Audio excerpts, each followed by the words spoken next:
আগেকার আমরা একটা পদ্য পড়েছিলাম, দাঁতখানি চাল মুসুরির ডাল চিনি পাতা দই। তো আর এক জায়গাতে বলছে, এটা আবার উল্টে বলছে, দিয়ে বলছে যদি পিছু হয় ভুল, ভুল যদি হয় নিশ্চয় মা ছেড়ে দিবে চুল। তার মানে মা আমাকে বকা দিবে।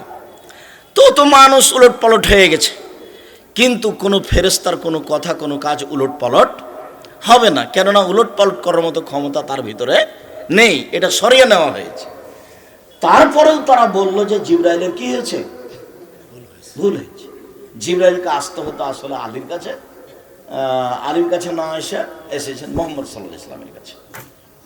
তারপরেও শেষ পর্যন্ত বলে আসলেই তো মোহাম্মদ সাল্লাল্লাহু আলাইহি ওয়াসাল্লামের পরে খলিফা হবেন আলী, কিন্তু এই জোর করে অন্যায়টা করেছে ওমর আর আবু বকর সিদ্দিক, যার কারণে আলী আর যারা শিয়া তারা উমর এবং আলীর ওপরে, আবু বকর সিদ্দিকের ওপরে এই মন্তব্য রাখেন। তার নাম আকীদা, তার নাম বিশ্বাস।